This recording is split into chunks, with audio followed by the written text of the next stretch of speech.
concevoir la société de demain. Une société genre totalement résiliente, autonome et surtout déconnectée du système financier actuel. Est-ce qu'on ferait appel à une intelligence artificielle pour l'imaginer? Bah, intuitivement, on dirait que non. Exactement. Et pourtant, c'est le paradoxe fascinant au cœur des documents qui nourrissent notre exploration d'aujourd'hui. Bienvenue dans cette nouvelle analyse approfondie. On va décortiquer une longue transcription issue d'une vidéo qui détaille la création d'un projet étonnant baptisé l'écosystème Latereco. Ouais, un projet vraiment singulier, ouais. Totalement. Notre mission aujourd'hui, c'est de comprendre les rouages de cette vision sociétale. On va voir comment un auteur a utilisé l'IA, genre un outil comme Gemini, pour coder littéralement un retour radical à la simplicité, au minimalisme et au lien social physique. Et le contraste entre l'outil utilisé, hyper technologique, et la finalité très low-tech du projet est vraiment frappant.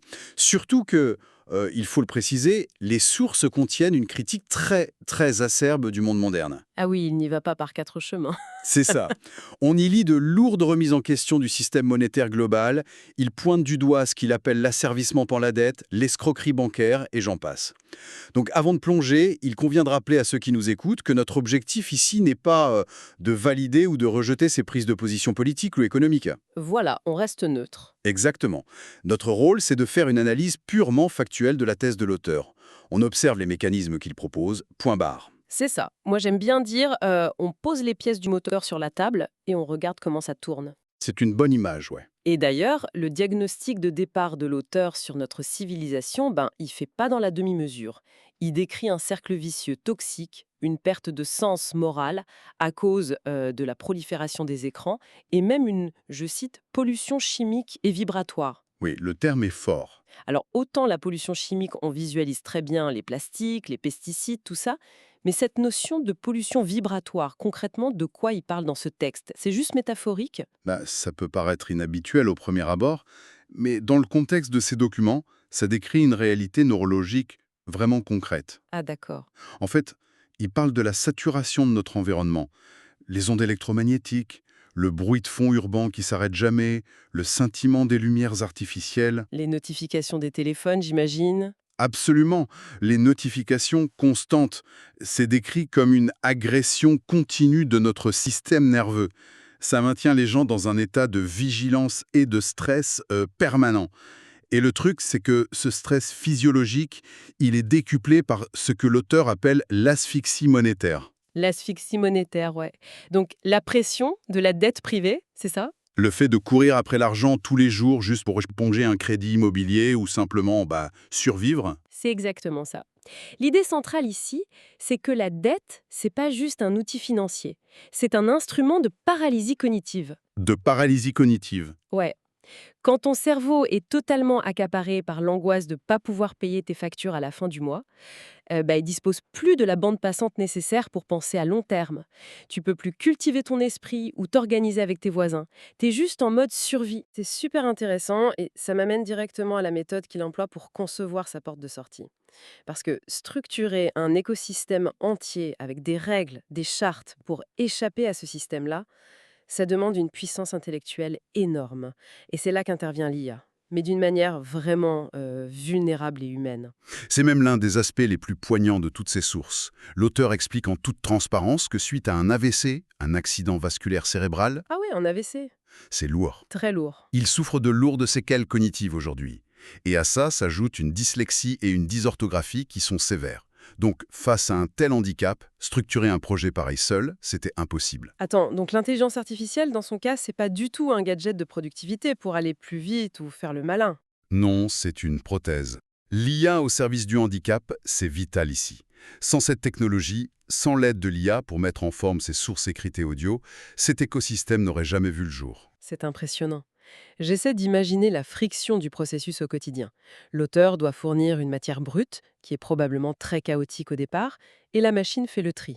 Ouais, il dicte beaucoup de choses. Genre, il dicte ses pensées en audio, du style «Je veux que les gens puissent échanger des coups de main dans la rue, mais sans argent. Il faut des règles claires, une sécurité avec des QR codes et empêcher qu'on en tire un profit». Et l'IA digère tout ce brouillon pour recracher une charte juridique parfaite, sans faute d'orthographe. C'est exactement le procédé. Il délègue à l'algorithme toute la charge écrasante de la syntaxe, de la classification, du formatage. Et ce partenariat, ça lui permet de se concentrer exclusivement sur la vision éthique. C'est la seule chose vraiment importante pour lui. Et d'ailleurs, il reste vachement en retrait, non? Complètement. Il insiste lourdement là-dessus. Il se met volontairement en retrait vis-à-vis de son œuvre. Pas de posture de gourou, pas de fondateur charismatique, l'ego s'efface totalement derrière les outils qu'il crée. C'est un renversement complet du discours ambiant sur l'IA. En ce moment, on a peur que l'IA remplace l'humain ou qu'elle devienne un outil militaire destructeur. Ici, c'est un exosquelette intellectuel bienveillant. Oui, mais attention, l'auteur trace une ligne rouge infranchissable, ce qu'il appelle la souveraineté des mains. La souveraineté des mains, c'est joliment dit. L'IA est géniale pour pondre un tableau comparatif ou corriger un texte, mais elle ne peut pas réparer une tuile cassée, elle ne peut pas cultiver un potager, ni serrer la main de quelqu'un dans la rue. L'algorithme se brise sur le monde physique. D'accord. Et c'est justement pour réinvestir ce monde physique que l'écosystème Latereco propose sa mécanique principale, qui est super audacieuse, la monnaie temps. L'idée de base, c'est de substituer progressivement l'euro par une unité basée sur l'échange de services locaux. Avec une règle très simple. Une minute offerte équivaut à une unité de compte. C'est ça. C'est ça. Une minute égale une unité. Alors, sur le papier, c'est hyper séduisant. Mais soyons pragmatiques. La friction avec le monde réel est énorme. Comment on évite le piège du troc de bisounours? Je veux dire, on ne paye pas ses impôts fonciers ou sa facture EDF en échangeant des kilos de courgettes, tu vois. Le système exige des euros. Et l'auteur en a parfaitement conscience, hein. Les documents ne prônent pas du tout une déconnexion brutale. Partir vivre dans les bois du jour au lendemain, ce serait suicidaire économiquement. Donc il y a un plan. Il y a un plan de transition très graduel, étalé sur 5 ans. Le but, c'est de recréer de la marge financière, de l'air, Comment il fait ça alors? en utilisant la monnaie-temps pour des besoins très locaux. L'aide aux devoirs, la réparation d'un vélo, l'entretien du jardin. Le foyer réduit la part de son budget en euros alloué à ces services. Les projections estiment qu'on peut économiser environ 10% du budget annuel comme ça. Ah, ok. Et la clé, c'est qu'on ne dépense pas ces 10% dans des conneries, c'est ça? On les sanctuarise. Exactement. Au lieu de s'acheter le dernier écran plat, le foyer réinvestit stratégiquement cet argent dans des outils d'autonomie tangibles, de la low-tech. Genre un récupérateur d'eau de pluie. Un récupérateur d'eau, des panneaux solaires basiques, de l'isolation. Et le mécanisme est implacable. L'année suivante, grâce à ces équipements, tes charges fixes en euros diminuent encore. Et donc la marge s'élargit encore plus. Voilà. Et tu finances de nouveaux outils. En 5 ans d'application rigoureuse, tu atteins la résilience matérielle. C'est hyper malin. On inverse la spirale de l'endettement. Mais pourquoi s'embêter avec une unité de temps en chétis? Pourquoi pas juste créer une cagnotte d'entraide en euros gérée par le quartier? Parce que s'affranchir de la monnaie classique, c'est un acte politique fort dans ces textes. L'auteur explique que la dette massive des États a créé une rareté artificielle de l'argent. Le temps, à l'inverse, ça échappe à cette rareté. Bah oui, on a tous 24 heures dans une journée. Expert vaut la même unité qu'une heure d'un étudiant en lettres. Et surtout, la monnaie temps ne produit aucun intérêt bancaire. Et elle s'en fout de l'inflation. D'accord. Mais si on a ce temps à partager, le défi logistique, c'est de trouver les autres personnes. Et c'est là qu'on trouve un autre paradoxe. Les sources introduisent une application numérique pour un projet qui critique les écrans. Ça s'appelle Orange Service, une appli géolocalisée. Oui, une appli mobile. Mais il y a un détail qui m'interroge. L'appli interdit toute transaction en euros. Comment ils empêchent la création d'un marché noir ou l'exploitation du truc par des petits malins qui voudraient faire du business caché? Ça, c'est géré par l'architecture même de l'appli, dictée à l'IA. Elle n'est pas faite pour concurrencer les sites de freelancing, elle est calibrée uniquement pour des microservices, des actes de moins de 10 minutes. Des gestes de pure courtoisie urbaine, quoi. Exactement. Aider quelqu'un à monter sa valise dans le train, surveiller un chien devant la boulangerie, des trucs qu'on devrait faire naturellement en fait. C'est ça. Et pour sécuriser ça, la validation se fait physiquement. On scanne mutuellement un QR code entre les téléphones au moment de l'action. Il y a une certification d'identité, donc pas d'anonymat toxique. Et comme il n'y a pas d'euros en jeu, ça n'intéresse pas les escrocs. Aucun profit financier possible. Donc les réseaux malveillants passent leur chemin. Il reste que l'entraide, notée par des étoiles. Ok, donc l'appli crée un filet numérique dans la rue. Mais les documents parlent aussi d'un ancrage physique, un hub territorial qu'ils appellent Armageddon. Alors là, faut qu'on s'arrête 2 secondes. Armageddon. C'est hyper sombre comme nom pour un lieu de solidarité, non? C'est vrai que ça fait fan du monde, mais c'est un acronyme assumé. Art, magasin, don. Ah, Armagddon. Malin. Il s'empare d'un mot anxiogène pour en faire un espace de reconstruction. L'idée, c'est de réhabiliter un vieux garage ou un entrepôt inoccupé et de le diviser en 3 zones strictes. Donc la zone art pour les créateurs locaux, la zone magasin qui fait consigne pour les légumes des producteurs, et la zone don, c'est une ressourcerie, c'est ça? Oui, mais attention, la charte est sans pitié. Pas question d'y déposer des déchets. On n'amène que des objets 100% fonctionnels, une perceuse qui marche, des vêtements propres, pour pas que le lieu devienne une décharge sauvage. C'est le risque avec les boîtes à dons. Totalement. Et pour éviter que le lieu s'épuise, il y a un hôte physique qui gère l'espace. Cette personne est rémunérée, soit en monétant par la communauté, soit par une petite participation financière, genre 1 € symbolique par passage, pour entretenir le lieu. C'est vraiment structuré. Donc on a l'économie, l'appli, le lieu physique. Mais juridiquement, comment ils protègent un truc aussi complet? Qu'est-ce qui empêche une multinationale de piller le concept, de le breveter et de revendre ça en mode start-up privatisé? C'est là que l'auteur est intraitable. L'intégralité du travail est en open source et plus spécifiquement sous licence copyleft. Copyleft, d'accord. Concrètement, ça implique quoi?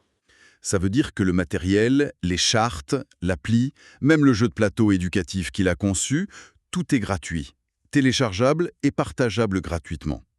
Et le truc puissant, c'est qu'on a le droit de modifier les textes pour les adapter à sa région. Mais il y a une condition, j'imagine. Oui, la condition absolue, c'est que toute modification doit rester sous le couvert de la gratuité. C'est un bouclier contre la marchandisation. C'est hyper stratégique. La gratuité, c'est pas juste pour être sympa, c'est pour aller vite. Exactement, c'est une arme de diffusion massive. Avec l'urgence climatique, l'information doit circuler.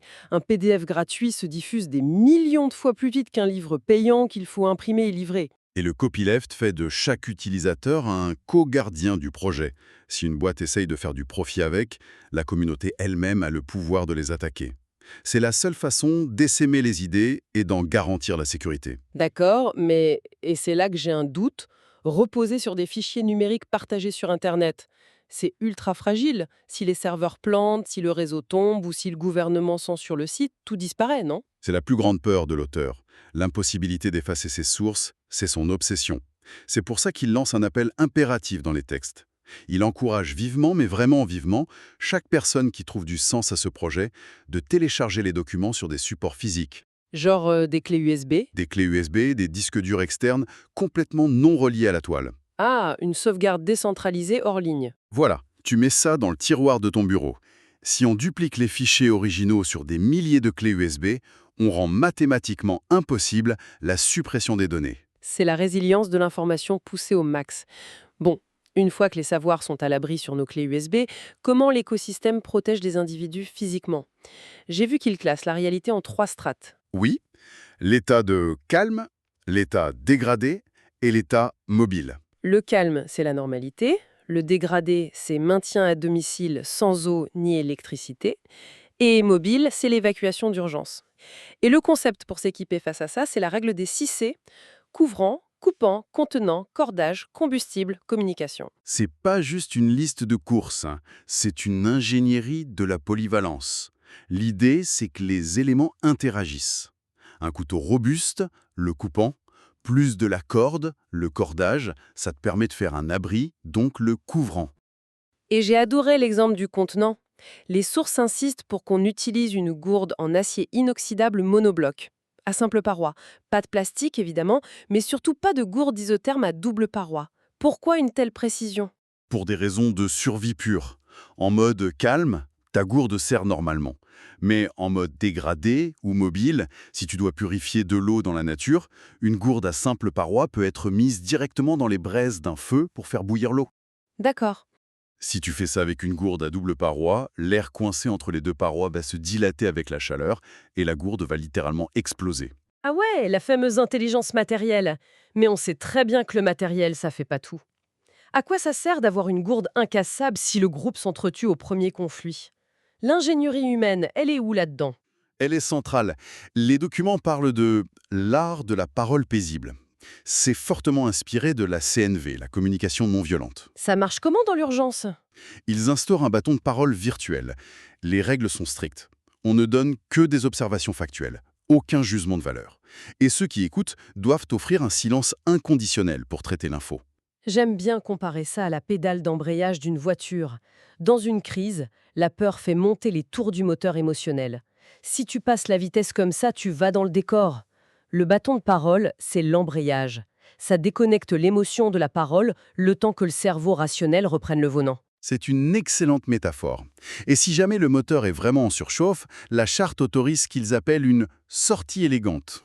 C'est-à-dire, Le droit de se barrer de la réunion. c'est ça.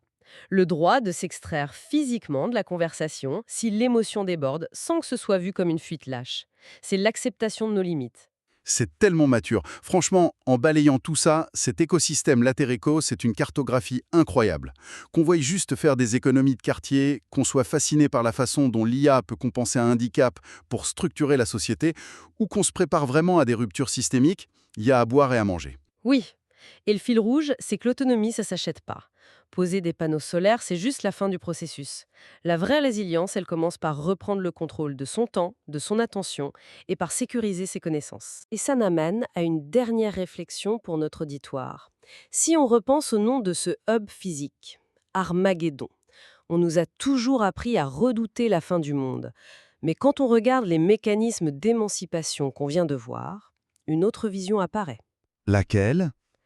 Et si la véritable apocalypse, c'était pas la destruction de la Terre? Et si c'était simplement l'effondrement joyeux de notre soumission à un système qui nous épuise? Une fin du monde qui serait en fait le tout premier jour d'une véritable liberté humaine. C'est une belle façon de voir les choses. On va laisser tout le monde méditer là-dessus. Merci de nous avoir suivis et à très vite pour une nouvelle exploration.